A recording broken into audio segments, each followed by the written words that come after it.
නමෝ තස් භගවතෝ අරහතෝ සම්මා සම්බුද්දස්ස. නමෝ තස් භගවතෝ අරහතෝ සම්මා සම්බුද්දස්ස. නමෝ තස් භගවතෝ අරහතෝ සම්මා සම්බුද්දස්ස. ශ්‍රද්ධා සම්පන්න කාරුණික පින්නතුනි, හැම කෙනෙක්ම උතුම් සද්ධර්ම ශ්‍රවණය සඳහා සූදානම් වන මොහොත. මීට දින 7කට පමණ පෙර මේ පරලෝකීය විශ්‍රාමික හමුදා නිලධාරී නෙල්සන් ගමගේ මහත්මයාට පුණ්‍යානුමෝදනා කිරීම සඳහා මේ අවස්ථාවේදී මේ නොඑක් අපහසුතා මැද්දේ වුවත් ඒ පවුලේ පින්නතුන් මේ විදිහට සූදානම් වන මොහොත.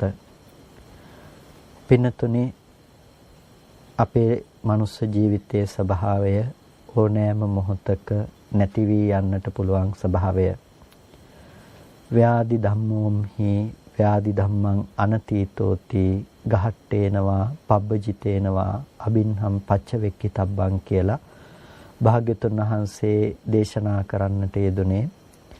ව්‍යාධි ධම්මෝම්හි, මම ව්‍යාධිය ස්වභාව කොට ඇත්තෙක් වෙමි.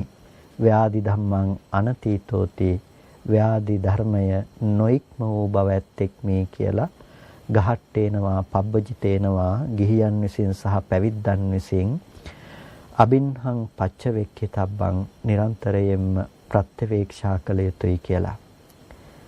මේ ලෝකයට ඉපදුණු සෑම මිනිසෙක්ම, සෑම පුද්ගලයෙක්ම, සෑම සත්වයෙක්ම මරණය උරුම කොටගෙන, මරණය දායාද කරගෙන, මරණය ස්වභාව කොටගෙනයි පවතින්නේ. ඒ දේ වළක්වන්නට මෙලොව කවරෙකුටවත් පුළුවන් කමක් නැත්තේ නැහැ.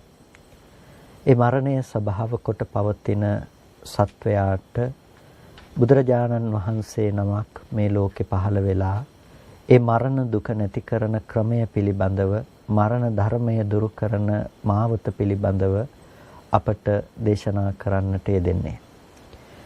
ඒ මරණ දුක කියන දේ මේ ජීවිතේදීම දුරු කරන්නට පුළුවන්කම තියෙනවා. ඒ වගේම මරණ ධර්මය කියන දේත් අනුත්පාදයට ලක් කරන්නට පුළුවන්කම තියෙනවා. ඒ උතුම් ධර්ම මාර්ගය අපි මේ ජීවිතය තුළ සාක්ෂාත් කටයුතු වෙනවා. ඒ විදිහට තමයි අපිට අපේ ජීවිතය අර්ථවත් කරගන්නට පුළුවන්කම තියෙන්නේ. මනුස්ස ජීවිතයක් ගෙවනකොට අපිට මේ ජීවිතය ජීවත් වන්නට අවශ්‍ය උපභෝග පරිභෝග වස්තු සම්පත් අපිට අවශ්‍ය වෙනවා. ඒ උපභෝග පරිභෝග වස්තු සම්පත් අපිට ඒ සියල්ලක්ම ලැබිලා තිබුණත් ඒ දේවල් හරය කොට අපි කල්පනා කළොත් අපේ ජීවිතය හිස් වූවක් බවට පත් වෙනවා. ලෝකේ බොහෝ කොටම දෙව් මිනිසුන් සහිත ලෝකයා කාමය අනුව ගිහිල්ලා කාමය පරියාපන්නව ජීවත් වෙනවා. ඒක තමයි සාමාන්‍ය ස්වභාවය. ඒ කාමය අනුව ගිහිල්ලා කාමය පරියාපන්නව ජීවත් වෙන ලෝකෙට ඒ කාමය නිසා දුක වෙහෙස විඩාව පැමිණෙනවා. ඒ දුක වෙහෙස විඩාව නැති කරගන්නට කියලා අපි දුකට තවත් දුකකින් ප්‍රතිකර්ම සපයනවා. අපි ඉන්න gedara වහලේ හිල් වෙලා තෙමෙනකොට අපි නොතෙමී ඉන්නට කියලා කල්පනා කරලා අපි ඒ වහලේ සෙවිලි කරලා තියෙන දෙයක් ගලවලා අරගෙන අර තෙමෙන තැන සෙවිලි කළොත් අපිට එතන නොතෙමෙනවා. නමුත් අරක ගලවපු තැන නැවත තෙමෙනවා. අන්න ඒ වගේ තමයි අපි කවුරුත් ජීවිතය තුළ අද ගත කරන අවස්ථාව හඳුන්වන්නට පුළුවන්කම තියෙන්නේ. ජීවිතේට දුක ගලාගෙන එනකොට ඒ දුක නැති කරන්නට කියලා, ඒ වෙහෙස නැති කරන්නට කියලා අපි ජීවිතය තුළ දේවල් හොයනවා. අපි ඊට අනුගතව කටයුතු කරනවා. නමුත් ඒ දේවල් නිසාත් අපේ ජීවිතයට දුක පැමිණෙනවා. අපි නැවත නැවත ඒ දේවල් ආවරණය කරගන්නට තව දේවල් හොයාගෙන යනවා. කොටින්ම කියනවා නම් අපි ප්‍රශ්නයකට උත්තර හොයනවා හැමෝම. ඒ උත්තරේ නිසා නැවත ප්‍රශ්න ලැබෙනවා. ඒ ප්‍රශ්නවලට අපි නැවතත් උත්තර හොයනවා. මේ විදිහට අපි ජීවත් වෙනකන් හැමදාම ප්‍රශ්නවලට උත්තර හොයමින් ජීවත් වෙනවා. අවසාන මොහොතේදීත් අපි ප්‍රශ්න ටික ඒ විදිහටම ඉතුරු වෙලා තියෙනකොට අපි ජීවිතය අතහැරලා දාලා යන්නට සිද්ධ වෙනවා. ඒ නිසා නුවණැත්තන් විසින් සෑමදා කල්පනා කළ යුතු දෙයක් තමයි අපට මේ ජීවිතය හැරදා යන්නට සිදුවන දෙයක්. මේක ඕනෑම මොහොතක අපිට අතහරින්නට සිද්ධ වෙනවා. අපි ඒකට සුදුසුද කියලා ආත්ම ප්‍රත්‍යවේක්ෂණයක් අපි හැමදාම සිද්ධ කරනවා නම් ඒක ඊටාම වැදගත් වෙනවා. අපි හැමදාම නොමැරී ඉන්නට වගේ ජීවත් වුණාට අපි කවුරුත් මරණය කියන ධර්මය උරුම කරගෙනනේ ජීවත් වෙන්නේ. බුදුරජාණන් වහන්සේ පෙන්වන්නේ හරියට ගහක තියෙන ගෙඩියක් වගේ කියලානේ. ගහක හැදෙන ගෙඩියක් ඕනෑම අවස්ථාවක බිමට වැටෙන්න පුළුවන්කම තියෙනවා පුංචිම කාලෙදී. ඒ වගේම මේක ටිකක් ලොකු වෙගෙන එනකොට, පැසීගෙන එනකොට, ඒ වගේම පැසිලා, ඒ වගේම ඉදිලා ඕනෑම මොහොතක ගහක තියෙන ගෙඩියක ස්වභාවය තමයි අනිවාර්යයෙන්ම බිමට පතිත වන බව. අපේ මනුස්ස ජීවිතයේ ස්වභාවයත් ඒකම තමයි. මරණයට මෙන්න මේකයි නිශ්චිත කාලය කියලා අපි සමස්තයක් දෙස බලලා කාලය හදාගෙන හිටියට ඒකට කාලයක් ඇත්තේ නැහැ. ඒක ඕනෑම මොහොතක සිද්ධවන්නට පුළුවන්කම තියෙනවා. දරුවෙකුට, චූටිම දරුවෙකුට වුණත්, ළමයෙකුට වුණත්, තරුණ වයස ගත කරන කෙනෙකුට වුණත්, ඒ වගේම මැදි වයස ගත කරන කෙනෙකුටත්, ඒ වගේම වයෝ වෘද්ධ කෙනෙකුට වුණත් ඕනෑම මොහොතක මරණය කියන ධර්මයට මුහුණ දෙන්නට සිද්ධ වෙනවාමයි. එබඳු මරණය කියන ධර්මය උරුම කරගෙන ජීවත් වන අපිට අපි ප්‍රඥාවෙන් යුක්තව කල්පනා කළ යුතු වෙනවා. අපි ජීවිතය තුළ සසර අසරණ නොවන දෙයක් අපි සිද්ධ කරගෙන තියනවාද කියන එක පිළිබඳව. අනමතග්ගෝ යං භික්ඛවේ සංසාරෝ පුබ්බා කෝටි නපඤ්ඤායති කියලා බුදුරජාණන් වහන්සේ පෙන්වුවේ මේ සසර අනවරාග්‍රයි, මේ සංසාර ගමන තුළ අතීත කෙලවරක් පණවන්නට පුළුවන් කමක් ඇත්තේ නැහැ කියලා. මේ අනන්ත සසර ගමන තුළ අපි මව් මැරුණු දුකට හඬපු කඳුළු එකතු කළොත් ඒ කඳුළු ප්‍රමාණය සතර මහා සාගරයේ ජලයට වඩා වැඩි කියලා බුදුරජාණන් වහන්සේ දේශනා කළේ. පියා මැරුණු දුකට හඬපු කඳුළු එකතු කළොත් ඒ කඳුළු සතර මහා සාගරයේම ජලයට වඩා වැඩි කියලා දේශනා කළා. පිනතුනේ මහා සමුදුරු පරයන්නට අපි කවුරුත් හඬලා තියෙනවා. අපි කවුරුත් වැළපිලා තියෙනවා. එපමණ දුක් සහගත සසරක එපමණ දුකක් විඳමින් අපි කවුරුත් අද ඒ සියල්ලම වහලා දාලා හරියට මතක් වෙන්නේ නැහැ වගේ අපි කාලය ගත කරනවා. ඒක තමයි කෙලෙසුන්ගේ තියෙන බලවත්කම. අවිද්‍යාව කියන ධර්මයේ පිළිබඳව නොදන්නාකම ඒකයි. බුදුරජාණන් වහන්සේ එක අවස්ථාවකදී දේශනා කරනවා, මහණෙනි මම මේ විදිහට කියනකොට මේ අවිද්‍යාවේ ස්වභාවය පිළිබඳව අවබෝධයක් නැති කෙනෙක් මේ දේවල් ප්‍රතික්ෂේප කරයි. හේතුව මොහොත ළඟට ගිහිල්ලා බලනකොට මොනතරම් මහ ජල කඳක්ද. හැබැයි අපිට පේන්නේ අපේ අද ජීවිතයේ විතරනේ. ඒ නිසා කෙනෙක් ඇතැම් විටක මේ දේ විශ්වාස නොකරන්නටත් ඉඩ තියෙනවා. නමුත් අවිද්‍යාව කියන දේ තේරුම් ගත්තොත්, මේ කර්ම වෘත්තය සහ විපාක වෘත්තය තේරුම් ගත්තොත්, නැතිනම් කම් වට සහ විපාක වට, ඒ කියන්නේ කර්මයට විපාක ලැබෙනවා, නැවත ඒ විපාකයේ පිළිබඳව කර්ම සකස් කරගන්නවා, නැවත ඒකට විපාකයක් ලැබෙනවා. මේ කර්මය සහ විපාකය නැතිනම් හේතුව සහ ඵලය කියන මේ පටිච්චසමුප්පාද ධර්මයේ යම් කෙනෙක් දකිනවා නම් එබඳු වූ පුද්ගලයා තේරුම් ගන්නවා මේ කාරණාව සත්‍ය වූ වචනයක්මයි කියලා. මොකද බුදුරජාණන් වහන්සේ කියලා කියන්නේ කෙනෙක්ව සුමගට ගන්නටවත් බොරුවක් දේශනා කරපු උත්තමයන් වහන්සේ නමක් නෙමෙයි. අතිශයෝක්ත්‍යාගත දෙයක් පෙන්වපු උත්තමයන් වහන්සේ නමක් නෙමෙයි. ඒ නිසා මේ සසර ගමනේ ස්වභාවය එසේ වූවක්මයි. ඒක තමයි අපි තේරුම් ගත යුතු දේ බවට පත් වෙන්නේ. එබඳු සසරක අද දවසේදී අපි ලබාගෙන තියෙන මනුස්ස ජීවිතය හරියට දුර ගමනක් යන මිනිසෙක්, දුර ගමනක් යන කෙනෙක් විසින් ලබාගත් ඒ කියන්නේ නතර වුණ අම්බලමක් වගේ, විවේකයේ සඳහා ලබාගත් තැනක් වගේ. දුර ගමන් යන ඒ කාලෙදී අද වගේ වාහන නොතිබුණු කාලේ මිනිස්සුන්ට නතර වෙන්න අම්බලම් හදලා තිබුණා. ඒ අම්බලම් හදලා තිබුණාම මිනිස්සු ගිහිල්ලා හවසට ගමන් යන පයින් යන මිනිස්සු මෙතනට එකතු වුණා. මේ අම්බලම් වල එකතු වෙලා ඉන්න මිනිස්සු එදා රාත්‍රිය උයා පියාගෙන කාලා ගෙනාපු දෙයක් ඉන්න අයත් එක්ක සතුටු සාමිච්චි ආගිය තොරතුරු කතා කරලා දැන හඳුනගෙන පහවදා උදෑසනම තමන් ආපු ගමනාන්තයේ බලා පිටත් වෙලා යන්නට යනවා. මනුස්ස ජීවිතයත් හරියට පින්නතුනේ මෙන්න මේ අම්බලමක් වගේ කියලා කියනවා. ඒකට හේතුව අපිත් මේ ජීවිතේ ඉපදිලා අපිට මේ ජීවිතය තුළ පමණක් සීමා වන නෑ කම් දුව පුතා අම්මා තාත්තා නෑ දෑයෝ හිත මිතුරෝ මේ ආදී අය ඇසුරු කරමින් මේ ජීවිතය තුළ තියෙන දෙයක් උයා පියාගෙන කාලා ඉන්නවා වගේ මේ දේවල් ගොඩනගාගෙන ඉන්නවා. ඒ සියල්ලක්ම අතහැරලා දාලා අපි ආපු දිහා බලාගෙන යනවා වගේම තම තමන් ගෙනාපු කර්මයට අනුරූපීව අපි හැමෝම තවත් උත්පත්තියක් කරා ගමන් කරනවා. කම්මස්ස කෝම්හි කම්මදායාදෝ කම්ම යෝනි කම්ම බන්ධු කම්ම පටිසරණෝ කියලා බුදුරජාණන් වහන්සේ පෙන්වුවේ අපි කර්මය නෑදෑය කරගෙන කර්මය දායාද කරගෙන කර්මය සහායකයා බවට පත් කරගෙන කර්මය ස්වභාවයේ බවට පත් කරගෙන අපි වාසය කරන්නේ. ඉතින් ඒ නිසා කර්මයට අනුරූපීව අපිට යන්න සිද්ධ වෙනවා. තමන් කරපු කර්මයට අනුරූපීව තමන්ගේ අම්මත් ගිහිල්ලා වෙන තැනක උපදින්නේ නැහැ. අපි කරපු කර්මයකට අනුරූපීව අම්මත් තව තැනක උපදින්නේ නැහැ. අපි තව තැනකට යන්නෙත් නැහැ ඒ අම්මා කරපු කර්මයකට අනුරූපීව. ඉතින් මේ විදිහට තමන් කළ කර්මයකට අනුරූපීව තමන්ම ඒකට අදාළ විපාකයේ භුක්ත විඳ යුතු වෙනවා. ඉතින් මෙන්න මේ වගේ තැනක ජීවත් වෙන අපි අද මේ ජීවිතය තුළ සාරවත් දේ ගවේෂණය කළ යුතුයි. සාරවත් දේ කියලා කිව්වේ අපිට ඉතුරු වෙන දේ. පින්නතුනේ අපිට මරණයත් එක්ක අපි ගොඩනගන හැමදේම අපිට අහිමි වෙලා යනවානේ. මරණයත් සමග අපි ගොඩනගන හැමදේම අපට අහිමි වෙලා යනවා.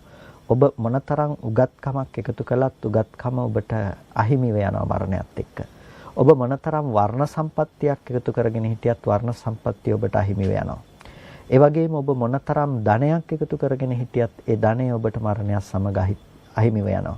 ඔබට මොනතරම් ආදරය කරන දෙමව්පියෝ හිටියත් මොනතරම් ආදරය කරන දරුවෝ හිටියත් ඒ සියල්ලක්ම මරණයත් සමග අතහැරිලා යනවා. එතකොට අපිට මේකත් එක්ක අතහැරිලා යන දේවල් අපි ලෝකේ සාරයි කියලා හිතාගෙන මේ දේවල් ඇසුරු කරනවා නම් පින්නතුනි ඒක ප්‍රඥා සම්පන්න දෙයක් හැටියට බුදුරජාණන් වහන්සේ අපට දේශනා කරන්නේ නැහැ. එහෙනම් අපට දේශනා කරනවා මේ ලෝකේ ඇත්තටම සාරවත් දේ හොයන්න.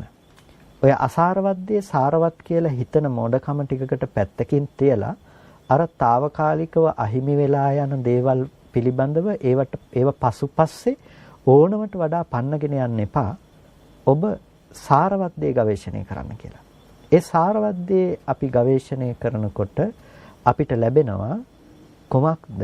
අපි කර්මය දායාද කරගෙන කර්මය සහායකයක් කරගෙන ඉන්නවා නම් ඒ කර්මය පැත්ත අපිට වෙනස් කරන්න පුළුවන් නම් අන්න ඒක තමයි අද දවසේදී අපි කළ හැකි කළ යුතු බුද්ධිමත්ම දේ බවට පත් වෙන්නේ. ඒ දේ වෙනස් කරනකොට අපිට වෙනස් කරන්නට වෙන්නේ අපි ලෝකයේ පිළිබඳව හඳුනා ගන්නා ක්‍රමවේදය වෙනස් කිරීමෙන්. ඒකෙන් අපිට සියලුම දුක නැති කරන්නට පුළුවන්කම තියෙනවා. බුදුරජාණන් වහන්සේ නමක් ප්‍රතිපදාව පනවනකොට ඒ ප්‍රතිපදාව පනවන්නේ දුක්ඛ දෝමනස්සානං. මේ යම් දුක්ඛයන් තියෙනවා නම් කායික වූ දුක්ඛයන් තියෙනවා නම් මානසික වූ දුක්ඛයන් තියෙනවා නම් මෙන්න මේ දේවල් අස්තංගමයට යවන්නට නැතිනම් මේ දේවල් කෙලවර කරන්නට තමයි බුදුරජාණන් වහන්සේ නමක් ධර්ම දේශනා කරන්නේ. කෙනෙකුට හිතෙන්නට පුළුවන් මොකද්ද මේ බුදුදහම තුළ හැම වෙලාවකදීම දුක පිළිබඳවම කතා කරන්න කියලා. නෑ, බුදුරජාණන් වහන්සේ කතා කරන්නේ හැම වෙලාවකදීම දුකෙන් ඉන්න ලෝකෙට, ඒ කියන්නේ දුක් වූ දේවල්ම හොයාගෙන යන ලෝකෙට සැපය කියන දේ ලබන්නේ කොහොමද කියන දේ. ඒ කියන්නේ දුක නැති කරන්නේ කොහොමද කියන දේ තමයි බුදුරජාණන් වහන්සේ හැම වෙලාවකදීම කතා කළේ. ලෝකයට ජරා මරණ දුකෙන් මිදෙන්න පුළුවන් කමක් නැහැ කියලා පෙන්නලා අපිට ජරා මරණ දුකෙන් මිදෙන විදිහක් ගැන කතා කළා. දුක ගැන නෙමෙයි කතා කළේ, අපි දුකෙන් මිදෙන විදිහ ගැනයි බුදුරජාණන් වහන්සේ අපට දේශනා කළේ. මේ ජීවිතේ කෙනෙකුට පුළුවන්කම තියනවා ඔහු ප්‍රඥාවෙන් කල්පනා කරලා මේ සියලු දුකෙන් අත මිදෙන්නට පුළුවන්කම තියෙනවා. ඒක තමයි මේ ශාසනය අපිට ලැබිය හැකි උත්තරීතරම ප්‍රතිඵලය බවට පත් වෙන්නේ. අපි දන්නවනේ අද ලෙඩවීම කියන එක මොනතරම් දුකක්ද කියලා. මරණයටපත් වීම කියන දේ මොනතරම් දුකක්ද කියලා. අන්න ඒ ලෙඩවීම මරණය කියන දුකෙන් අපිට පුළුවන් නම් සදහටම අත් මිදෙන්න, අත් මිදිලා ජීවත් වෙනවා කියන තැනටපත් වෙන්න, නැතිනම් ඒකෙන් මිදිලා ඉන්නවා කියන දේ කරන්න පුළුවන් නම් අන්න ඒක තමයි පින්නතුනේ අද අප විසින් කළ යුතු දේ බවට පත් වෙන්නේ. බුදුරජාණන් වහන්සේ අපට මඟ පෙන්වුවේ අන්න ඒ සඳහා. කියන්නේ අද දවසේදීම මේ දුක සාන්දෘෂ්ටිකවම නැති කිරීම සඳහා. ඒ කියන්නේ මරුණට පස්සේ දුක නැති වෙන තැනක් ගැන නෙමෙයි අපිට පෙන්වුවේ. මේ ජීවත් වෙනකොටම අපි දුක නැති කරන්නේ කොහොමද කියලා තමයි අපිට පෙන්වලා දුන්නේ. ඒ නිසා මේ ධර්මය සාක්ඛාතයි. ඒ කියන්නේ මනාකොට දේශනා කළා තියෙනවා. ඒ නිසා අපිට පුළුවන්කම තියෙනවා මේ ජීවත් වෙනකොටම දුක නැති කරන්න. අපි අන්න ඒ තාක්ෂණය, ඒ දේ අපි අද දවසේදී පුරුදු පුහුණු වෙන්නට ඕනේ. මොකද මේ ලෝකේ දුක උපද්දන්නේ වෙන කෙනෙක් ඇවිල්ලා නෙමෙයි. දුක උපද්දගන්නේ කෙනා තුලයි. ඒ නිසා බුදුරජාණන් වහන්සේ දේශනා කළ අපිට තමන් තුළම දුක නැති වෙන ක්‍රමවේදයක් පිළිබඳව. ඒ ක්‍රමවේදයේ පිළිබඳව අපි හොයා බලනකොට අපිට දකින්න පුළුවන් ලස්සන සූත්‍රයක් තියෙනවා. සංයුක්ත නිකායේ කන්ද වර්ගයේ දකින්න තියෙන මේ සූත්‍රයේ නම තමයි බන්ධන සූත්‍රය කියලා කියන්නේ. බන්ධන සූත්‍රය, බන්ධන කියලා කියන්නේ අපි බැඳීම් කියන එකටනේ. බුදුරජාණන් වහන්සේ බැඳීම් පිළිබඳව කතා කරනවා. කියන්නේ අපිට තියෙන බැඳීමක් ගැන කතා කරනවා. අසෘතවා භික්ඛවේ පුතුජ්ජනෝ, මේ ලෝකේ අසෘතවත් පෘතජ්ජනය. අසෘතවත් කියලා කියන්නේ ධර්මය අහලා නැති, ධර්මයේ පිළිබඳව නොදන්නා පුද්ගලයෙකුට කියනවා අපි අසෘතවත් පෘතජ්ජනය කියලා. ධර්මය අහලා නැහැ, ධර්මයේ පිළිබඳව අවබෝධ කරගෙන නැහැ. අන්න ඒකේ නා සත්පුරුෂයෝ හඳුනන්නේ නැහැ, ආර්යයෝ හඳුනන්නේ නැහැ. එබඳු ලක්ෂණයෙන් යුක්ත පුද්ගලයා මේ ලෝකේ මොකද කරන්නේ? රූපං අත්තතෝ සමනුපස්සති. රූපය ආත්මවත් කොට කල්පනා කරනවා. ඒ වගේම රූපවන්තං වා අත්තානං සමනුපස්සති. ආත්මය රූපවත් වූවක් කොට කල්පනා කරනවා. ඒ වගේම රූපස්මින් වා අත්තානං, රූපේ කෙරෙහි ආත්මය පිහිටලා තියෙනවා කියලා කල්පනා කරනවා. එහෙම නැත්නම් අත්තනිවා රූපං, ආත්මය කෙරෙහි රූපේ පිහිටලා තියෙනවා කියලා මේ අසෘතවත් පෘතජ්ජනයා තේරුම් ගන්නවා. ඔහු දකින්නේ ඒ විදිහට. එතකොට දැන් මේ කිව්වේ මොකද්ද? ඔහු රූපේ පිළිබඳව ඇලෙන ආකාරය. දැන් මේ වචන ටික ඇහෙනකොට මම හිතනවා ආධුනික පිරිසක් සම්බන්ධ වෙනවා කියලා. ඉතින් මේ වචන ටික ඇහෙනකොට ඔබ මහා ගැඹුරු දෙයක් හැටියට කල්පනා කරන්නට එපා. මේක පුළුවන් තරම් සරල කොට පැහැදිලි කරන්නට උත්සාහ කරන්නම්. එතකොට දැන් මේ රූපය පිළිබඳව බුදුරජාණන් වහන්සේ කොටින්ම මේ දේශනා කළේ මෙන්න මේ ටික ගැන කියනවා බුදුරජාණන් වහන්සේ රූප බන්ධනයක් කියලා. රූපය පිළිබඳව අපි බැඳුණු බැඳුමක්. එතකොට රූප බන්ධන බද්ධෝ කියලා කියනවා. රූප බන්ධනයෙන් බැඳිලා අපි කියලා. එතකොට මෙන්න මේ රූප බන්ධනයෙන් බැඳීම කියන තැන අපිට පෙන්වන්නේ කොහොමද? අපිට මේ රූපය පිළිබඳව තියෙන අදහස නිසා. ඒ රූපය පිළිබඳව තියෙන අදහස තමයි අර හතර ආකාරයකින් දැක්ුවේ. එතකොට අපිට ඒ හතර ආකාරය මොකද්ද? රූපං අත්තතෝ සමනුපස්සති. රූපය ආත්මයක් කියලා හිතනවා. රූපවන්තං වාත්තානං, ආත්මය කියන එක රූපවත් වෙලා තියෙනවා. ඊට පස්සේ රූපස්මින් වාත්තානං, රූපේ කෙරෙහි මේක පිහිටලා තියෙනවා. එහෙම නැත්නම් ආත්මය කෙරෙහි කියලා හිතනවා. දැන් ඕක අපිට සමස්තයක් විදිහට අපි එක එක විදිහට කල්පනා කර ඉන්නේ නැහැ. මෙතනදී පොදුවේ කියන්නේ මේ පුද්ගලයෙක් ඉන්නවා, ආත්මයක් තියෙනවා කියලා අපිට තියෙන හැඟීම. ඒ කියන්නේ දැන් අපි කොටින්ම මේක ගොඩක් වෙලාවට පාවිච්චි වෙන තැනක් තමයි අපේ දිනදා ජීවිතේ අපි කියන්නේ දැන් මේ පණ කියලා එකක් තියෙනවා කියලා. එතකොට ඒක මේ රූපය ඇතුලේ තියෙනවා. එහෙම නැතිනම් මේ රූපයම තමයි කෙනා, රූපේම තමයි මේ පොඩි කාලේ ඉඳලා මේ විදිහට තිබිලා මේ ලොකු වෙලා මැරිලා යන්නේ. එතකොට මේ රූපයම කෙනා කියලා කල්පනා කරනවා කෙනෙක්. ඒක තමයි රූපං අත්තතෝ සමනුපස්සති කියලා කිව්වේ. මේ රූපයමයි කෙනා. මේ සත්වයා කියලා කියන්නේ, මේ පුද්ගලයා කියලා කියන්නේ ওই රූපේම තමයි. ඕක ඇතුලේ වෙන මොකුත් ඇත්තේ නැහැ. මේකේ ජීව විද්‍යාත්මක මේ කය විතරයි තියෙන්නේ. එතකොට මේම තමයි කෙනා කියලා කෙනෙක් කල්පනා කරනවා. ඒ කල්පනා කරන නිසා යාට මොකද්ද වෙන්නේ? එයාට වෙන්නේ ඒ රූපේ නැති වෙනකොට මොකද්ද වෙන්නේ? ওই කෙනත් නැති වෙලා යනවා කියලා දෘෂ්ටියකටපත් වෙනවා. ඒකට කියනවා අපි උච්ඡේද දෘෂ්ටිය කියලා. ඒ වගේම රූපවන්තං වාත්තානං සමනුපස්සති කියලා හිතනවා. මේ රූපේ ඇස්සේ නැතිනම් රූපේ අසුරු කරගෙන ආත්මය කියලා එකක් තියෙනවා. මේක ඇතුලේ ආත්මය කියලා එකක් තියෙනවා. එතකොට මේක ඇතුලේ ආත්මය කියලා එකක් තියෙනකොට මේ රූපේ නැති වුණාට ආත්මය තව තැනකට යනවා. තව තැනකට ගිහිල්ලා එතන උපදිනවා. එතන රූපයක් අරගෙන ඉඳලා ඒක රූපයක් නැති වෙලා තව තැනකට යනවා. මෙන්න මේ විදිහට භවයෙන් භවයට යන ආත්මයක් තියෙනවා කියලා කල්පනා කරනවා. එතකොට රූපස්මින් වාත්තානං කියලා කියනවා මේ හරියට මේ රූපය ඇතුලේ මේ ආත්මය කියලා එකක් තියෙනවා කියලා. රූපය ඇතුලේ ආත්මයක් කියලා එකක් තියෙනවා කියලා කල්පනා කරනවා. ඒ වගේම අත්තනිවා රූපං කියලා කියනවා ආත්මය කෙරෙහි රූපේ පිහිටා තියෙනවා කියලා ඒක මත පිහිටපු දෙයක් හැටියට කල්පනා කරනවා. මේ කල්පනා කරන්නේ කියන්නේ මේ මූල චේතනාව අරගෙනයි කතා කරන්නේ. මූල චේතනාව කියලා කිව්වේ අපි හිතන විදිහේ තියෙන මුල. මේක මේ වචන වලින් අපි හිතන්න නැති වෙන්න පුළුවන්. අපි වෙන වෙන ස්වરૂපයන්ගෙන් හිතන්න පුළුවන්.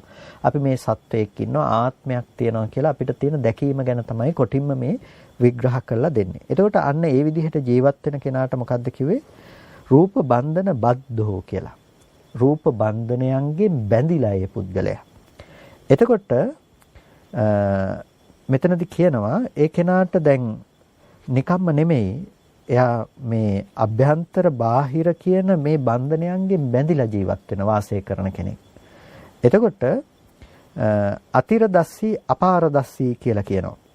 ඒ කියන්නේ අතිරදස්සී කියලා කියන්නේ එයා පරතරක් දකින්නේ නැහැ. අපාරදස්සී ඒ කියන්නේ තීරයක් දකින්නේ නැහැ. එයා ඒ වගේම පරතරක් පිළිබඳව දකින්නේ නැහැ. සංසාර වර්තේ පිළිබඳව එයා දකින්නේ නැහැ. ඒකේ නා මොකද්ද වෙන්නේ? බද්ධෝ ජායති. බැඳිලම මේ ලෝකේ උපදිනවා. එතකොට බද්ධෝ මීයති. ඒකේ නා බැඳිලම මරණයටපත් වෙනවා. බද්ධෝ අස්මා ලෝකා පරං ලෝකං ගච්ඡති. බන්ධණයෙන් බැඳිලම මෙලොව අතහැරලා පරලෝකට යනවා කියලා කියනවා. එතකොට දැන් මේක තමයි බන්ධණය. මේක තමයි ලොකුම බැඳුම. එතකොට යම් තැනක යම් කෙනෙකුට බැඳුමක් තියනවා නම් යම් කෙනෙකුට බන්ධනයක් තියනවා නම් අන්න එතන ඒ පුද්ගලයාට දුක කියන දේ පවතිනවා. යම් කෙනෙකුට යම් තැනක බන්ධනයක් තියනවා නම් බන්ධනයේ තියෙනකොට ඒ පුද්ගලයාට එතන දුක කියන දේ තියෙනවා. මොකක්ද ඒ දුක? ඒ දුක තමයි අද අපි විඳින සෑම දුකක්ම. ලෙඩවීම, මරණය, මහලු වීම, ජරාව මේ සියල්ලම මේකට ඇතුළත් කරන්න පුළුවන්කම තියෙනවා. ඒකට අපි පොදුවේ කියනවා ජරා මරණ දුක කියලා. එතකොට මේ ජරා මරණ දුක අපි අද දුකක් විදිහට විඳිනවා. එතකොට දැන් මේක ප්‍රභවය වුණේ කොහෙන්ද කියලා අපි බැලුවොත් මේක ඇති වුණේ කොහොමද කියලා අපි ටිකක් මොහොතකට කල්පනා කරලා බැලුවොත් ඔබට දකින්න පුළුවන්කම තියෙනවා මේක ඇති වෙලා තියෙන්නේ වෙන කොහෙන්වත් නෙමෙයි. මේක ඇති කරගෙන තියෙන්නේ තමන් තුළ උපද්දගත් කෙලෙසයක ප්‍රතිඵලයක් විදිහට කියලා. මේක ඇති කරගෙන තියෙන තමන් තුළ ඇති කරගත්ත කෙලෙසයක ප්‍රතිඵලයක් විදිහට. මොකද්ද තමන් තුළ ඇති කරගත්ත කෙලෙසයක ප්‍රතිඵලයක් කියලා කියන්නේ? දැන් ලෝකය තුළ අපිට ධර්මයන් හට ගන්නවා ඉතුරු නැතුව නැති වෙලා යනවා. මේක අද දවසේදී අපිට දකින්න පුළුවන්කම තියෙනවානේ. ලෝකේ දේවල් හට ගන්නවා ඉතුරු නැතුව නැති වෙලා යනවා. අපි බොහොම සරලව තැනක ඉඳලා කතා කළොත් කැලේ තියෙන ගහක් හැදිලා ඒක ලොකු වෙලා මැරිලා යනවා. අපිට මේ දේවල් ගැන කිසිම දුකක් කිසිම වෙහෙසක් ඇත්තේ නැහැ. එතනිනුත් එහාට ගිහිල්ලා අපි මෙහාට ඇවිල්ලා ටිකක් කතා කළොත් එහෙම අපි නොදන්න මිනිස්සු ඉන්නවා ඉපදිලා. ඒ මිනිස්සු ලෙඩ වෙලා ඒ මිනිස්සු මරණයටපත් වෙනවා. අපිට කිසිම දුකක් එන්නේ නැහැ.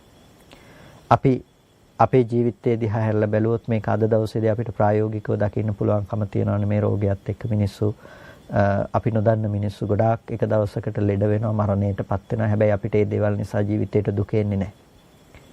හැබැයි අපිට අපි දන්න අපි හඳුනන කෙනෙකුට ඒක ආවහම අපි ආදරය කරන කෙනෙකුට ආවහම මොකද්ද වෙන්නේ? එතනදී අපේ ජීවිතේට දුක කියන දේ ගලාගෙන එනවා. අපි හිතනවා මරණය නිසා අපිට දුක ආවා කියලා. ඇත්තටම දුක එන්නේ මරණය නිසාද කියලා අපි ටිකක් මේ වෙලාවේදී බුද්ධිමත්ව කල්පනා කරලා බලන්නට ඕනේ. අපි කල්පනා කරලා බලනකොට අපිට දකින්න පුළුවන්කම තියෙන අපි ඇත්තටම දුක් වෙන්නේ මරණය නිසාද කියන එක ගැන. දැන් කෙනෙක් මරණයටපත් වුනහම ඒ කෙනා ආදරෙන් ඇසුරු කරපු සමීපවම හිටපු අය ඊට පස්සේ ඒ කෙනා ඊතරම්ම සමීප නොවුණු නමුත් දන්න හඳුනන අය ඒ කෙනා නොදන්න අය මේ හැමෝම එක තැනකට එකතු වුනහම මේ හැමෝගෙම දුක එක හා සමානද? මේ හැමෝගෙම දුක එක හා සමාන නැහැ. කෙනකෙනා ආදරය කළ තරමට කෙනකෙනා කැමති වුණ තරමට කෙනකෙනාගේ ජීවිතයට දුක එනවා. කෙනකෙනාගේ ප්‍රිය බව හිතට තිබ්බේ මොන පමණකටද ඒ පමණකට මිනිස්සුන්ගේ ජීවිතයට දුක ගලාගෙන එනවා. දැන් දුක ඇති කරන බව තිබුණේ කොහෙද? දුක ඇති කරන බව තිබුණේ තමන්ගේ හිතේ අර රූපය පිළිබඳව තිබුණු බන්ධනයනේ. තමන්ගේ හිතේ ඒ පිළිබඳව තිබුණු බැඳීම, ඒ පිළිබඳව තිබුණු කැමැත්ත, අන්න ඒ දේ නිසා තමයි දැන් මේ මිනිස්සුන්ගේ ජීවිතේට මේ දුක ගලාගෙන එන්නේ. අපේ ජීවිතේට දුක ගලාගෙන එන්නේ ඒ හිතේ තියෙන කැමැත්ත. එහෙම නැතිනම් හිතේ තියෙන තණ්හාව කියන දේ නිසා. දැන් කෙනෙකුට පුළුවන් නම් ප්‍රඥාවෙන් මේක කළමනාකරණය කරගන්න. ඒ කියන්නේ තණ්හාවට ඉඩ නොතබා ඉන්න පුළුවන් නම් එයාගේ හිතේ තණ්හාව ඉවත් කරන්න මොකද්ද වෙන්නේ? අර දුක ඇතිවන්නට තියෙන ඉඩකඩ නැති වෙමින් යනවා. දුක ඇති වෙන්න තියෙන ඉඩ නැති වෙමින් යනවා. එතකොට බුදුරජාණන් වහන්සේ අපට දේශනා කළේ අන්න ඒ ප්‍රායෝගික ධම. මොකක් කරලා දුක නැති කරන එකද? අපේ හිත වෙනස් කරලා දුක නැති කරගන්න ආකාරය පිළිබඳව. දැන් අපිට හරි දුකයි මම ලෙඩ වෙනවා කියන එක පිළිබඳව දුකයි. බුදුරජාණන් වහන්සේ ඒකට දේශනා කරනවා අසෘතවත් ප්‍රතඥයා එකම වේදනාවට දෙපාරක් දුක් විඳිනවා කියලා. එකම වේදනාවට දෙපාරක් දුක් විඳිනවා. කොහොමද? කායික වේදනාවක් විඳිනවා. කායික වේදනාව විඳිනවා විතරක්ම නෙමෙයි. ඒ කායික වේදනාව නිසා මම ලෙඩ වුණා, මගේ අතපය රිදෙනවා, මගේ ඔළුව රිදෙනවා කියලා ඒකම Tamanට ආපු දෙයක් හැටියට කල්පනා කරලා ඒකත් විඳිනවා. මානසිකවත් ඒක උපාදාන කරගෙන වාසය කරනවා. වැඩිපුරම අපි දුක විඳින්නේ පින්නතුනේ මානසිකව. කායික දුකට වඩා කෙනෙක් ජීවිතය තුළ වැඩිපුරම දුක විඳින්නේ මානසික දුක කියන එක. කායික වේදනාවත් නැවත නැවත අල්ලගන්නේ මානසිකව. මේට තප්පරයකට කලින් තිබුණු වේදනාව ඔබට දැන් දැනෙන්නේ නැහැනේ. දැන් අලුතෙන්ම උපදින කාය සංපස්සේ නිසා උපදින වේදනාවක් දැනෙන. කායට ස්පර්ශ වීම නිසා දැනෙන වේදනාවක්. එතකොට හැබැයි අපි විඳින්නේ මොකද්ද? පැයක් තිස්සේ මට ලෙඩයි. දවසක් තිස්සේ මට සනීප නැහැ. අපි දුක විඳින්නේ මේ විදිහටනේ. ඒ කියන්නේ තමන්ට ඇලිලා බැඳිලා ඉන්නේ මොන මට්ටමටද? ඒ මට්ටමට තමන්ට දුක එනවා. තමන් ලෙඩ වුණා කියන තැන. අනුන් ලෙඩ වුණා කියන තැනත් ඒ විදිහටම තමයි. එහෙනම් පින්නතුනේ මෙතන ප්‍රශ්නේ තියෙන්නේ මොකද්ද? මෙතන තියෙන බන්ධනය තමයි ප්‍රධාන ගැටලුව. අපි ඉපදුනේ බන්ධනයේ සහිතව, අපි ජීවත් වෙන්නේ බන්ධනයේ සහිතව, මරණයටපත් වෙන්නේත් ওই බන්ධනයේ සහිතවම තමයි. එනිසා බුදුරජාණන් වහන්සේ අපට දේශනා කළා ওই බන්ධනේ නැති කරන ක්‍රමය ගැන. එතකොට මේ බන්ධනේ නැති කරන ක්‍රමය ගැන අපිට දේශනා කරනකොට අපිට පෙන්නුවේ කොහොමද අපි බන්ධනයක් නැතිව ජීවත් වෙන්නේ කියලා. එහෙනම් දැන් අපි ඉස්සෙල්ලා කිව්වනේ මේ ලෝකේ බන්ධනය කියන්නේ මොකද්ද කියලා. රූපං අත්තතෝ සමනුපස්සති කියලා රූපය ගැන අපි කල්පනා කරන වැරදි දැකීමක් ගැන අපි කල්පනා කළා. ඒ තමයි අපි රූපය පිළිබඳව ආත්ම සංඥාවකින් කෙනෙක් කියලා රැවටෙන තැනක් ගැන. එතකොට රූපය පිළිබඳව අපි කතා කරන ආත්ම සංඥාව කෙනෙක් කියලා අපි රැවටෙන එකේ තියෙන කතාව මොකද්ද? පින්නතුනේ ඇහැට හැම වෙලාවකදීම පෙනෙන්නේ වර්ණ සටහනක්. ඔබට ඇහැට පේන්නේ නැහැ කවදාවත් ජීවත් වෙන මිනිස්සෙක්. බොහොම අපි කිව්වොත් එimhe බාහිර දෙයක් අරගෙන කතා කළොත් ඔබට තේරුම් ගැනීමේ පහසුවට අපි මෙහෙම කිව්වොත් කවදාවත් ඇහැට යන වාහනයක් දකින්න බෑනේ. පාරේ යන වාහනයක් ඇහැට දකින්න පුළුවන් කමක් නැහැ. අපි දකින්නේ මොකද්ද? එක තැනක තියෙන වාහනයක්. යන වාහනයක් දකින්න එකම වාහනේ තැන් දෙකක එකවර තියෙන එකම වස්තුව තැන් දෙකක තියෙන්න පුළුවන් කමක් නැත්තේ නෑනේ. ඒ නිසා මේ යන වාහනයක් තැන් දෙකක අපිට දකින්න පුළුවන් කමක්, වාහනයක යෑමක් අපිට දකින්න පුළුවන් කමක් නෑ. අපි දකින්නේ එකවර එක දෙයයි. එතකොට අපි හැම වෙලාවකදීම දකින්නේ එක තැන තියෙන වාහනයක්. හැබැයි එක තැන තියෙන වාහනයක් දැක්කට අද අපිට යන වාහනයක් ගැන දකින්න පුළුවන්කම හම්බෙලානේ. ඒක ඇත්තටම දකිනවා කිව්වට වඩා අපි දැනගන්නවා කිව්වා නම් වඩා සාධාරණයි. ඒ තමයි අපි කල්පනා කරනවා හිතින් තමයි කල්පනා කරන්නේ පේන දේ අරඹය වේගෙන් මෙතන තිබ්බ එක මෙතෙන්ට ආවා කියලා අපි කල්පනා කරන්නේ යෑමීම් හදාගන්නේ අපි. එතකොට අන්න ඒ විදිහට අපි හැම වෙලාවකදීම පින්නතුනේ මේ ලෝකේ පැවැත්ම ගැන අපි කල්පනා කරනවා. ඇහැට පේන්නේ වර්ණ රූපයක් විතරයි. වර්ණ රූපය හටගෙන නැති වෙලා යනවා. ඔය ඇහැට එන පාට ටික, ඔය ඇහැට පෙනෙන වර්ණ රූපය කවදාවත් අම්මා තාත්තා දුව පුතා නොවුණු තැනක අපි හිතනවා ඒක ඒ වර්ණ එබඳු වර්ණ රූපයක් තියෙන අම්මට, එබඳු වර්ණ රූපයක් තියෙන තාත්තට, දුවට පුතාට කියලා අපි කල්පනා කරනවා. කල්පනා කරලා අපි හිතන එක එළිය තියනවා කියලා. ඔන්න අපි නිමිති ඉතුරු කළා. දැන් නිමිති ඉතුරු කළාම මොකද වෙන්නේ? නිමිති ඉතුරු කළාම අපිට ඒකට ආපහු එන්න පුළුවන්කම තියෙනවා. නිමිති ඉතුරු කරලා තිබ්බහම ඒකට අපිට ආපහු එන්න පුළුවන්කම තියෙනවා. අර නිතරම මතක් කරන උදාහරණයක් වඳුරගේ උදාහරණය. ඒ කියන්නේ වඳුරගේ උදාහරණය කියලා කිව්වේ දැන් අපේ මේ සේනාසනයේම ඉන්න රිලව් නැතිනම් වඳුරෝ මේගොල්ලෝ කණ්ණාඩියක් ළඟට ආවහම ජනෙල් වීදුරුවක් ළඟට ආවත් හයියෙන් කෑ ගහනවා, ඉස්සරහට පනිනවා, ආපස්සට පනිනවා. ඒගොල්ලෝ හිතන්නේ කණ්ණාඩිය ඇතුලේ තව කෙනෙක් ඉන්නවා කියලා. එතකොට දැන් සෑහෙන කාලයක් වුණත් තාමත් ඒගොල්ලොන්ට කණ්ණාඩියක් දැක්කහම තාමත් හිතන්නේ ඒක ඇතුලේ කෙනෙක් ඉන්නවා කියලා. ඉතින් ඉස්සරහට පනිනවා, පස්සට පනිනවා, කෑ ගහනවා. ඒක ඉස්සරහට ගියාම වාහනයක තියෙන පැති කණ්ණාඩියක් ළඟට ගියත් අනිත් පැත්තෙන් අත දාලා හරි බලනවා ඉන්න කෙනා අතට අහු වෙනවද කියලා. ඉතින් දැන් අවුරුදු ගාණක් වුණත් තාමත් ඒ වැඩේ නොකඩවා ඒ විදිහටම කරනවා. එතකොට එහෙම වෙන්නේ යාට එයා ඉන්නේ එතන මම මෙතන ඉන්නකොට තව කෙනෙක් ඇතුලේ ඉන්නවා කියන අදහසින්මයි. ඒ වගේම එයා එතන ඉඳලා එතනින් එළියට යන්නෙත් තව කෙනෙක් ඉන්නකොට මම යනවා කියන අදහසින්මයි. ගිහිල්ලා කල්පනා කරන්නෙත් මම මෙහි හිටියට තව කෙනෙක් එහෙ ඉන්නවා කියන අදහසමයි. එතකොට එයාට ඕන තරම් හේතු තියෙනවා අර ඉන්න කෙනා බලන්න යන්න. ඒ නිසා හැමදාම එයා ආපහු ගිහිල්ලා බලනකොට ආපහු ඒ කෙනාව එයාට දකින්න පුළුවන්කම තියෙනවා. ඉතින් ඒකනේ වඳුරගේ මානසික මට්ටම. වඳුර මෝඩයි කියලා හිතුණට වඳුරගේ මෝඩකම අපිත් ඒ විදිහටම සිද්ධ කරනවා. අපි කණ්ණාඩියේ ඉස්සරහා අපි රැවටෙන්නේ නැහැ. ඒකයි ඒක තමයි අපේ බුද්ධිමත්කම කියලා කියන්නේ. ඔබට හිතෙන්නේ නැහැනේ කණ්ණාඩිය ඇතුලේ කෙනෙක් ඉන්නවා දැන් එයා කෑවද දන්නෙත් නැහැ, බිව්වද දන්නෙත් නැහැ, ගිහිල්ලා බලලා එන්න තිබුණා නම් හොඳයි කියලා ඔබ යන්නේ නැහැනේ කණ්ණාඩි ඉස්සරහට ගිහිල්ලා ඉන්න කෙනාව ගැන හොයලා බලලා එන්න කියලා යන්නේ නැහැනේ. ඔබ දන්නවා කණ්ණාඩි ඉස්සරහට යනකොටම මේ ආලෝකය නිසා නැතිනම් ඒ ගියපු නිසා ප්‍රතිබිම්බයක් පේනවා. අයින් වෙලා යනකොටම ඒක ඉවත් වෙනවා කියන ප්‍රඥාව ඔබට තියෙනවා. තියෙන නිසා ඔබ කණ්ණාඩි ඉස්සරහට නොයා ඉන්නේ ඔබ කණ්ණාඩි ඉස්සරහට යනවා. හැබැයි අර්ථය સિદ્ધ කරගෙන නිමිති ඉතුරු කරන්නේ නැතුව එතනින් අයින් වෙනවා. ඒක ඇතුලේ ඉන්නවා කියලා ඔබ හිතන්නේ. වැරදිලාවත් කෙනෙක් ඇතුලේ ඉන්නවා කියලා හිතුණා නම් මොකද වෙන්නේ? ඔබට ආපහු කෙනා බලන්න පුළුවන්කම තියෙනවා. ආපහු යන්න ඕනේ කියලා හිතන්න පුළුවන්කම තියෙනවා. පින්නතුනේ ඒ වඳුරගේ මෝඩකම සහ අපේ ප්‍රඥාවන්තකම. හැබැයි වඳුරා ඉන්නේ කාම භූමිය, අපිත් කාම භූමියේ. එතකොට මේ කාම භූමියට අනන්‍ය වුණ මෝඩකම අපි දුරු කළත් නැහැ. ඒකක් මෙතන තියෙනවා. මොකක්ද මේ මෝඩකම? මොකක්ද මේ අවිද්‍යාව? රූපය කියන දේ ඇහැට පැමිණෙනවා. හැම වෙලාවකදීම ඇහැට රූපයක් පතිත වෙනවා. ඒ ඇහැට ආපු රූපය ඇහැ පෙන්නන විදිහට ඇහැට ආවට පස්සේ අපි දැනගන්නවා. ඇහැට ආවට පස්සේ අපි හිතින් දැනගන්නවා. ඒ වුණාට ඒ තුන් දෙනෙකුගේ එකතුව වෙච්ච තැනක අපිට පෙනීම කියන සිදුවීමක් ඇති වෙනවා. ඒ සිදුවීම පිළිබඳව අපි හිතින් කල්පනා කරනවා. අපි හිතින් මානසිකාරය කරනවා. මොනව ආශ්‍රය කරගෙනද? මීට පෙර තිබ්බ නිමිතිත් එක්ක අපි හිතලා බලනවා. මීට පෙර තිබ්බ නිමිතිත් ඒවට කියන ආශ්‍රව කියලා.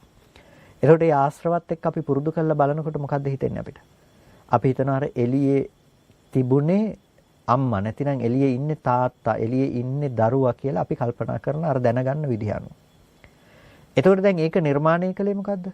කවදාවත් රූපය අම්මා නොවුණු තැනක, ඇහැ අම්මා නොවුණු තැනක, හිත අම්මා නොවුණු තැනක අපිට අර හේතු ටික ඔක්කොම වහලා අම්මා කියලා චිත්‍රයක් අඳිනවා සම්පූර්ණව. දැන් අර හේතු ටික එකක්වත් පේන්නේ අපි හිතනවා අම්මා කියලා. දැන් එතකොට අපි දැනගන්න අම්මව අපි හැමදාම හිතින් ඇසුරු කරනවා. අපි හිතනවා ඒ අම්මා එළියේ ජීවත් වෙන කෙනා කියලා. ওই මෝඩකම තමයි අපි හැමදාම කරන්නේ. අනාත්ම ධර්මතා ටිකක් ඇහැට රූපය අනාත්ම විදිහට එනවා. අපි කවදාවත් එළියේ ඉන්න අම්මව ඔබට දකින්න පුළුවන් කමක් නැහැ. ඔබ හිතයි අද මේ ඉන්නේ කවුද කියලා එහෙනම්. ඔබට ඇහැට මොන විදිහට කතා කළත් ඔබට පේන්නේ වර්ණ සටහනක් විතරයි. ඒක තමයි රූපයේ ඇත්ත. ඇහි ඇත්ත ඒ රූපේ පතිත කරගන්න පුළුවන්කම තිබුණ එච්චරයි. එතන හිතේ ඇත්ත තමයි වර්ණ සටහන දැනගන්න පුළුවන්කම තිබුණා. ওই ටිකත් එක්ක තමයි පෙනීම කියන දේ ඇති උනේ. මෙන්න මේ සුද්ධ වූ ධර්මතා ටිකක් පැවතුණු තැනක ඔබ මානසිකව කල්පනා කරලා ඔබ අම්මා කියලා ආදරණීය කෙනෙක් ඇසුරු කරන්න පුළුවන් කියලා ඔබ හිතින් සංකල්පයක් ගොඩනගා ගත්තා. දැන් ඔබ ආදරය කරන්නේ අන්න ඔය සංකල්පය නිසා. ඒක ඇලිය යුතු දෙයක් හැටියට පෙන්නන සංකල්පය නිසා තමයි ඔබ ඒකට ඇලෙන්නේ. ඔබ කොයි වෙලාවකවත් කැමති වෙන්නේ අර ඇහැට ආපු රූපේට නෙමෙයි. රූපේ ඇත්ත මොකද්ද? ඒ මොහොතේ හටගෙන ඉතුරු නැතුව නැති වුණකම. හරියට ඔබ කණ්ණාඩි ඉස්සරහට ගියාම ඡායාව වැටුණා. එතනින් අයින් වෙනකොට නැති වුණා වගේ ඔය වැටුණු එළිය ඇහැට වැටුණු වර්ණ සටහන නැවත කවදාවත් ඇහැට එන්නේ නැහැ. ඒක ගෝචර කරගත්ත රූපය මේ ඇහැ පැත්ත නැවත කවදාවත් හටගන්නේ. ඒක දැනගත්ත හිත නැවත කවදාවත් උපදින්නේ. ඔය ධර්මතා තුන හටගෙන ඉතුරු නැතුව නැති වෙලා යනවා. එතකොට ඒක නැති වෙලා ගියාට අපි හැමදාම තහවුරු කරගන්නවා හිතින් ආශ්‍රව මගින් කෙලෙස් මගින් අම්මා එළියේ ජීවත් වෙනවා, තාත්තා එළියේ ජීවත් වෙනවා, දරුවෝ එළියේ ජීවත් වෙනවා කියලා. එතකොට වෙනස් වෙනවා එළියේ තියෙන ප්‍රත්‍ය ධර්මතාවයක්. ප්‍රත්‍ය වෙනස් වෙනකොට අපිට පේනවා අම්මා වෙනස් වෙලා, අම්මා ලෙඩ වෙලා, තාත්තා ලෙඩ වෙලා කියලා. දැන් කොහෙන්ද ඒක විඳින්නේ? සංකල්පමේ වශයෙන් ගොඩනගාගත්ත දේ. ආදරණීය අම්මා කියලා අපි හිතෙන් විඳපු සංකල්පයේ කොච්චර දුරට බලවත් වෙනවද? ඒ බලවත් වන තරමට අපේ ජීවිතේට දුක කියන දේ ගලාගෙන එනවා. ඒක අපිට නතර කරන්න පුළුවන් කමක් නැහැ. අපිට ඒ සංකල්පේ බලවත් වෙන තරමට අපි ඒ සංකල්පේ එළියට දාලා බලන තරමට අපේ ජීවිතේට දුක ගලාගෙන එනවා. ඒක නතර කරන්න පුළුවන් කමක් නැහැ. නමුත් අද අපිට පුළුවන්කම තියනවා නම් ඒ සංකල්පේ බාහිරට දාන්නේ නැතුව ඉන්න. සංකල්පයේ පැත්තෙන් ওই ගොඩනගන ලෝකයේ පිළිබඳව හරියට දැනගන්න අපිට පුළුවන්කම තියෙනවා. අපිට එළියේ තියෙන ධර්මතා ටිකට අපි රැවටෙන්නේ. ওই චිත්‍රයට අපි රැවටෙන්නේ පුද්ගලයෙක් කියලා. ওই චිත්‍රයේ කෙනෙක් කියලා අපි රැවටෙන්නේ. අපිට පේනවා හේතු නිසා හටගන්න දේ හේතු නැති වෙනකොට නැති වෙන බව. මේ ලෝකයේම පැවැත්ම අපිට ඒ විදිහටම පේනවා. ලෝකය කියලා කියන්නේ මේකටනේ. ලෝකය කියලා කියන්නෙම අපි හිතුවට මේ භෞතිකව තියෙන දේවල් මේ ලෝකය තියනවා කියලා අපි හිතුවට අපිට ලෝකේ නිර්මාණය කරලා දීලා තියෙන මොන වගේ දේවල් ටිකකින්ද? ඇස, කන, නාසය, දිව, ශරීරය, මනස කියන මේ දේවල් ටිකනේ. ඔබ ලෝකය කියලා සිහිපත් කරන්නේ එක්ක ඇහෙන් දැකපු රූප නිමිත්තක් පිළිබඳව. දැන් ඒ රූප නිමිත්ත මේ මොහොත වෙනකොට නැහැනේ. ඒ පැත්තේ නිමිති ඉතුරු කරලා තිබ්බහම තමයි ඔබට ලෝකය තියෙන්නේ. හැබැයි ඒ රූපේ ඒ මොහොතේ හටගෙන ඉතුරු නැතුව නැති වුණා. ඒ නිසා ඔබට කවදාවත් කියන්න පුළුවන් කමක් නැහැ ලෝකයේ එළියේ තියෙනවමයි කියලා. ඔබ ආපහු ගිහිල්ලා බලනකොට අලුතෙන්ම රූපයක් ඇහැට පෙනෙයි. එතකොට ඇහැට රූපයක් පේනකොට ඒ රූපය ඒ මොහොතේ හටගෙන ඉතුරු නැතුව නැති වෙනවා. ඒක ඔබට දෙවෙනි මොහොතක දකින්න පුළුවන් කමක් නැහැ. එතකොට මේ විදිහට හුදු හටගෙන නිරුද්ධ වෙන ධර්මතා රාශියක පැවැත්මක් විතරයි තියෙන්නේ. ඒක තමයි ලෝකය කියලා කියන්නේ. හටගෙන ඉතුරු නැතුව නැති වෙන ධර්මතා ටිකක්. එතකොට මේ ධර්මතා ටිකක් පිළිබඳව අපි නොදන්නා කමින් අපි ඒවල නිමිති ඉතුරු කරනවා. අම්මා, තාත්තා, ගෙවල් දොරවල්, ගස් කොළන්, මේ මිනිස්සු, යාන වාහන, මේ විදිහට අපි ලෝකේ අපි නිමිති ඉතුරු කරනවා. අන්නේ නිමිති රාශියක් අපි ලෝකෙ පැත්තේ ඉතුරු කරලා තිබ්බහම මොකද වෙන්නේ? ඒ නිමිති රාශියක් ලෝකෙ පැත්තේ ඉතුරු කරලා තිබ්බහම දැන් ඒ දේවල් වෙනස් වෙනකොට අපිට පේනවා අපේ අර බැඳීම් අනුරූපීව ඒ අපි කැමති වෙච්ච දේවල් වෙනස් වෙලා යනවා වගේ. එතකොට අපේ ජීවිතේට අපි දුක ගලාගෙන එනවා. අපි හැමදාම විඳින්න පින්නතුනේ සංකල්පමේ වශයෙන් ගොඩනගාගත්ත ලෝකෙක සංකල්පමේ වශයෙන් දුක විඳිනවා. අපි බැඳීම අපි බලාපොරොත්තු මොන මට්ටමටද තියාගෙන ඉන්නේ ඒ මට්ටමට අපි හැමදාම දුක් විඳිනවා. දෙමව්පියෝ දරුවෝ ගැන හිතලා දුක් විඳිනවා කියලා දුක් වෙනවා කියලා තමන්ගේ හිතේම සිතුවිල්ලක් පිළිබඳව දුකටපත් වෙනවා. සංකල්පයක් පිළිබඳව දුකටපත් වෙනවා. දරුවෝ දෙමව්පියෝ ගැන හිතලා හරි දුකයි කියලා කියනවා. හැබැයි ඇත්තටම සිද්ධ වෙන්නේ මොකද්ද? තමන්ගේ හිත පැත්තෙම දෙයක් හිතලා දුකටපත් වෙනවා වගේ. මේක හරියට චිත්‍රපටි බලනවා වගේ දෙයක් නේ. චිත්‍රපටි බලනවා වගේ දෙයක්. ඇයි එහෙම කියන්නේ? දැන් මම ඔකට කියන්නේ ඔබ යම් වෙලාවක චිත්‍රපටියක් බලාගෙන ඉන්න කෙනෙක් ඔබ දකිනවා. හැබැයි ඔබට චිත්‍රපටියේ පේන්නේවත්, ශබ්ද ඇහෙන්නේවත් නැහැ. ඒ කෙනා දිහා ඔබ බලාගෙන ඉන්නවා. ඔබ බලාගෙන ඉන්නකොට ඔබට පේනවා හිටපු ගමන් hina වෙනවා, ආපහු ඔහේ බලාගෙන ඉන්නවා, ආපහු hina වෙනවා, ආපහු අඬනවා. ඔබට මොකද හිතෙන්නේ? ඔබ හිතයි මේ මානසික රෝගයක් වගේ නේද කියලා. ඔබ දන්නේ නැත්නම් චිත්‍රපටියක් බලනවා කියන එක, ඇහෙන්නේ නැත්නම් ශබ්දයක්, ඔබ හිතයි මේ මිනිහයාට පිස්සු කියලා. පින්නතුනේ අපිත් කරන්නේ ඒ දෙයම තමයි. දැන් අපේ සංකල්පය තව කෙනෙකුට අදාළ නැහැනේ. අපි දකින්නේ හැමදාම හිත පෙන්වන චිත්‍රපටි ටික තමයි. අපි සංකල්ප මේ වශයෙන් ගොඩනගා ගන්න. අපි කියනවා අම්මා ගැන මම හිතනවා මට හරි දුකයි, තාත්තා ගැන මම හිතනවා මට හරි දුකයි. අපි තමන්ගෙම සිතෙන් නැවත නැවත සිතුවිලි උත්පාදනය කරගෙන ඒක පස්සේ ගිහිල්ලා අපි හරියට දුකයි කියලා අපි දුක උපද්දගෙන තියෙනවා. සිතුවිල්ලක් පිළිබඳව පුද්ගලයෙක් කියලා දාලා අපි පුද්ගලයා කියන දේ ලෝකේ ජීවත් වුණා කියලා හිතලා අපි දුක උපද්දගෙන තියෙනවා. මේක හරියට අර චිත්‍රපටිය බලනවා වගේ තමයි.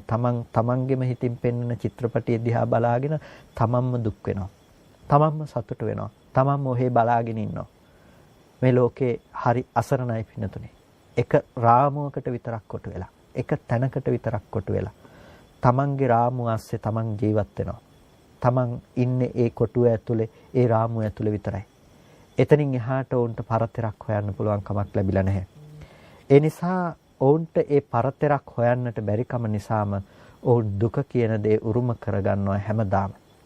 ඒ නිසා අපිට පෙන්වුවේ මේ රාමුව ඇතුළට කොටු වෙන්න එපා, මේකේ යථාර්ථය දකින්න. ඔබ යම් වෙලාවක දැක්කොත් ඔබ සංකල්පයක් උපද්ද ගන්න විදිහ ගැන, ලෝකේ පවතින ධර්මතාවය මොකක්ද කියලා ඔබ තේරුම් ගත්තොත්, අන්නේ ධර්මතාවය මොකක්ද කියන එක ඔබ තේරුම් ගන්න සෑම අවස්ථාවකදීම ඔබට දුක උපද්ද ගන්න දේවල් හදා ගන්න තැනක් නැති වෙයි. දුක උපද්ද ගන්න, හදා ගන්න දේවල් හදාගන්න තැනක් නැති වෙයි. ඇයි? ඔබ දකිනවා නම් ඇහැ අනිත්‍යයි, රූපය අනිත්‍යයි, චක්කු විඥානය අනිත්‍යයි කියලා. එතකොට ඒ විදිහට දකිනකොට ඇහැ රූප චක්කු විඥාන කියන මේ ධර්මයන් අනිත්‍යයි කියලා ඔබ දකිනකොට ඔබේ බඳු රූපයේ පිළිබඳව ඔබ කල්පනා කරන්න යන්නේ ආත්ම භාව වශයෙන්. ඔබ දකිනවා රූපය මේ මොහොතේ හටගෙන ඉතුරු නැතුව නැති වෙන ධර්මයක් නම් ඒක ඇතුලේ ආත්ම තියෙන්න පුළුවන් කමක් නැහැ කියලා. ඔබ දකිනවා ඒ තුල තියෙන හේතුඵල ධමයක්. ඔබ දකිනවා ඒක හේතුව සහ ඵලයක්, හේතු ටිකක් නිසා එකතු වෙන ඵලයක් කියලා පේනවා කියන එක. හේතු ටික නැති වෙනකොට ඵලයේ තියෙන්න පුළුවන් කමක් නැහැ කියලා ඔබ අවබෝධ කරගන්නවා. ඇහැ කියලා කියන්නේ උපවත් බවක්. කණ්ණාඩියක තියෙන අර දර්පණ තලයක් නැතිනම් බාහිර තියෙන වර්ණ සටහනක් පතිත කරගන්න පුළුවන්කම ඇහි තියනවා වගේ. කියන්නේ දැන් කණ්ණාඩියක තියෙන උපවත් බවකට පුළුවන් බාහිර තියෙන දේ පතිත කරගන්න. අන්න ඒ වගේ කියලා හිතනවා. දැන් අපි ඇහැ කියන දේත් කතා කරන්නට වෙන්නේ ඒ වගේ අර්ථයකින්. ඒ කියන්නේ ඇහි චක්කු ප්‍රසාදයට පතිත වෙනවා අර බාහිර තියෙන වර්ණ රූප, වර්ණ සටහන්. එතකොට බාහිර තියෙන වර්ණ සටහන් අර චක්කු ප්‍රසාදයට ඇහෙත් පැත්තේ තියෙන උපවත් බවට එකතු වෙනකොට, ඒ පැත්තට පතිත වෙනකොට අපි එතෙන්ට හිත යොමු වුණාට පස්සේ රූප දකින්නවා කියලා කියනවා. අපි කොයි වෙලාවකවත් දැකලා තියෙන ඇත්තටම එළියේ තියෙන රූපේ නෙමෙයිනේ. අපි දකින්නේ ඇහැට ආපු වර්ණ සටහන. ඒකට කියනවා ආපාතාගම කියලා වචනයක්. කියන්නේ ඇහැට ආපු වර්ණ සටහන. ඇහැ පෙන්වන්නේ යම් විදිහකටද ඒ විදිහට තමයි පින්නතුනේ අපිට මේක දකින්න පුළුවන්කම තියෙන. වෙන විදිහකට නෙමෙයි. ඇහැ පෙන්නන විදිහට දකින්න පුළුවන්කම තියෙනවා. ඒ නිසා තමයි ලෝකේ කෙනකෙනාට රූප පේන විදිහ වෙනස් වෙන්නේ. ත්‍රිසංගත සත්වෙකුට ලෝකේ දකින්න විදිහයි අපි දකින්න විදිහයි වෙනස් වෙන්නේ. දෙවියෙක් දකින්න විදිහ වෙනස් වෙන්නේ. ඇහැ වෙනස් වෙනකොට රූප පේන විදිහ වෙනස් වෙලා තියෙනවා. ඒ නිසා අපිට කියන්න පුළුවන් කමක් නැහැ එළිය අපිට පේන එක තමයි හරිම පෙනීම කියලා. මොකද අපි දැකලා තියෙන ඇහැ අපිට පෙන්වන නිසා. පෙන්වන විදිහට. ඇහැ කියලා කියන්නේ හේතුව නිසා උපදින දෙයක්. මොනවද? අවිද්‍යාව, කර්ම, තණ්හා, ආහාර නිසා උපදින දෙයක්. අවිද්‍යා කර්ම තණ්හා කියලා කියන්නේ හිත පැත්තෙන් අපේ හිත මේ රූපය සකස් කරන්න උපකාර වන පැත්ත ගැන. මම මේ වෙලාවේදී ඒක ගැඹුරින් විග්‍රහ කරන්නට යන්නේ නැහැ. ආහාර කියන්නේ කන බොන ආහාරයේ පැත්තෙන් උපදින ඕජාමය සාරයේ පැත්තෙන් උපකාර කරන එක. ওই ටිකෙන් තමයි ඇහැ හදන්නේ. ඉතින් ඇහැ හැදුණු නිසානේ රූපය එන්නේ. නිසා රූපයට තියෙන්නේ ඇහි විදිහට තමයි රූපේ පෙන්වන්නේ. ඒ නිසා රූපයට කතා කරන්නේ ඒ හේතු ටිකම තමයි.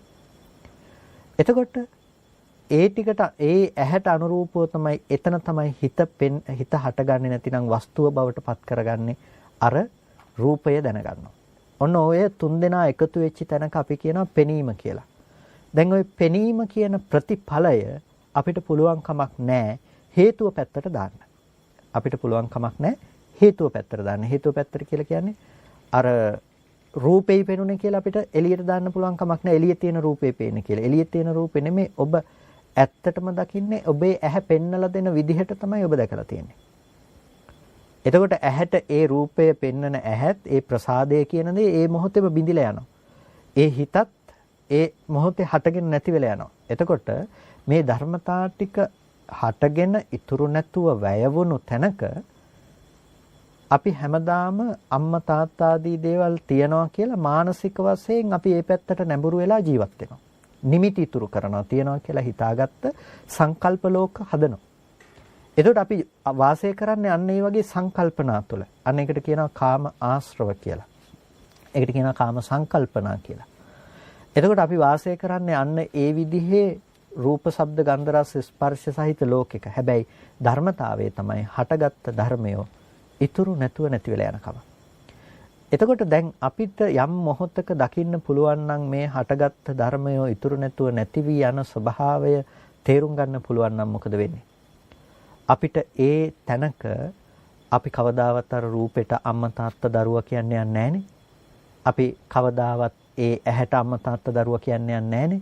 ඒ හිතට අම්මා තාත්තා දරුවා කියන්නේ නැහනේ. අපිට මේ දරුවා කියන බව පණවන්න තැනක් නැති වෙනවා. ඒ කියන්නේ ලෝකයේ යථාර්ථයක් විදිහට අපිට බොරුව බොරුවක් හැටියට පේනවා. මිරිඟුව කියන දේ අපිට තියෙන තැනක් පෙන්වන්න පුළුවන් කමක් නැහනේ. එතකොට අන්න ඒ වගේ තමයි ඔය ආදරණීය දරුවා කියන එක ඔබට පණවන්න පෙන්වන්න තැනක් නැතුව යන. හරියට අර මිරිඟුව නැමැති මායාව වගේ. මිරිඟුව පස්සේ දුවන මෝ මිරිඟුව පස්සෙම දුවලා ඒක ලබා ගන්න බැරුව හැටි වැටිලා මැරලා යනවා වගේ තමයි අපි හැමදාම මේ කාමයේ පස්සේ ගිහිල්ලා මැරලා යන්නේ. හැබැයි අපිට පුළුවන් නම් යම් වෙලාවක මේ යථාර්ථයේ තේරුම් ගන්න, මේ ධර්මයේ තේරුම් ගන්න අපිට පෙනේ හටගෙන ඉතුරු නැතුව නැති වෙන ධර්මතාවයකට මේ විදිහට දකින්න එක වැරදි නේද කියලා දැක්මක්. ඒ දැක්ම තමයි අද ඔබ ප්‍රායෝගිකව අපි උපදවගත යුතු වෙන්නේ. අපි ඒ පිළිබඳව අපි කල්පනා කළ යුතු වෙන්නේ ඔය දැක්ම උපදින විදිහට. ඔය දැක්ම පිළිබඳව තමයි අපි මානසිකාරයේ පැවැත්විය යුතු වෙන්නේ. ඒ නිසා අද දවසේදී ඔබ බුද්ධිමත් විය යුතුයි. මේ කාරණාව පිළිබඳව ප්‍රත්‍යවේක්ෂා කරන්නට, මේ පිළිබඳව මානසිකාරයේ පවත්වන්නට. එතකොට අපිට මේ තුලින් පුළුවන්කම තියනවා දැන් රූපය පැත්තේ අපිට තමන්ව හම්බ වෙන්නේ නැත්තම්, අපිට හටගෙන මේ මොහොතේ නැති වෙන ඇහැ තමන් කියලා හිතෙන්නේ නැත්තම්, හිත තමන් කියලා හිතෙන්නේ නැත්තම් මේ මොහොතේ හටගෙන ඉතුරු නැතුව නැති වෙලා යන. පින්නතුනේ අපිට තමන්ව පණවන්නත් බෑ නම්, තව අය පණවන්නත් බෑ නම්, හුදු ධර්මතා රාශියක හටගෙන නැති වෙන එක විතර නම් කවුද ලෙඩ වෙන්නේ? කවුද මරණයටපත් වෙන්නේ?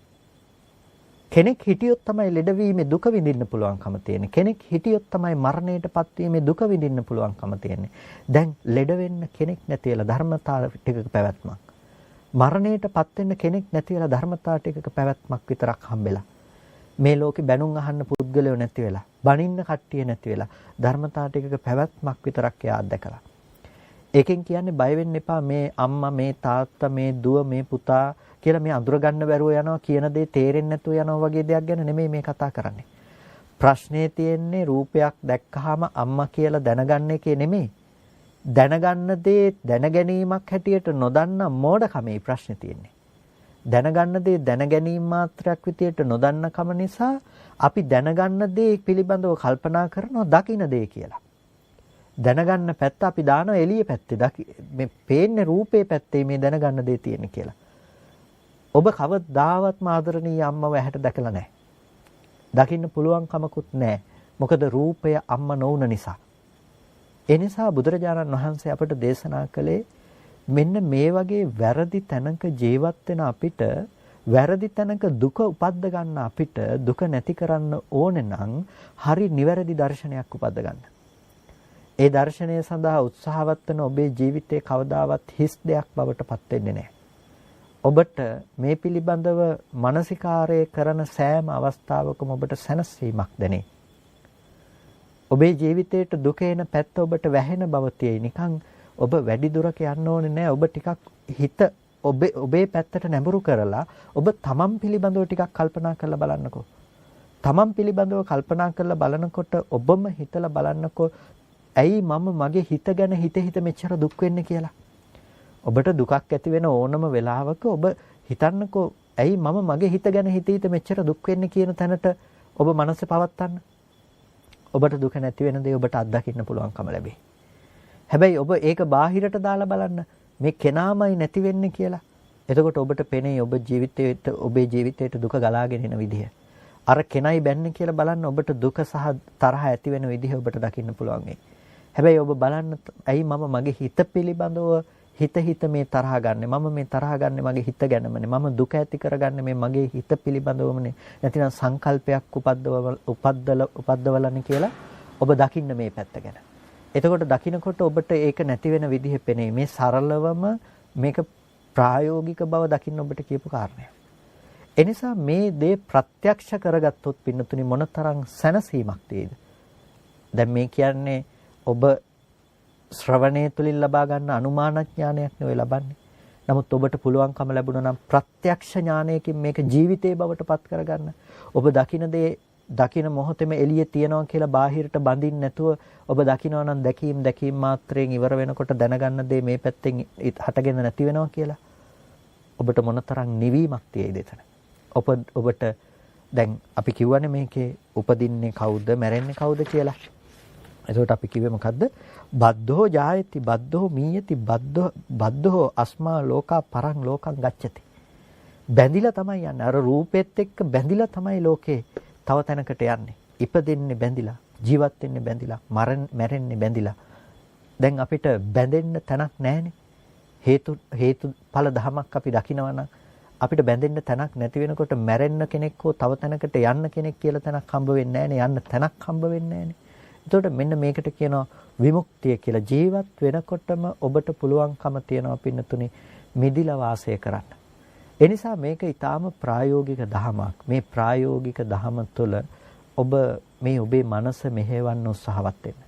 ඔබේ මනස මේ ප්‍රායෝගික දහම තුළ උත්සාහවත් කරවන්න ඔබේ ජීවිතයේ මේ දුක් දුම්නස් ගෙවා ගන්නට, ඒ දේවල් නැති කරලා දාන්නට, ප්‍රායෝගිකව නැති කරලා දාන්න ඔබට පුළුවන්කම ලැබේ.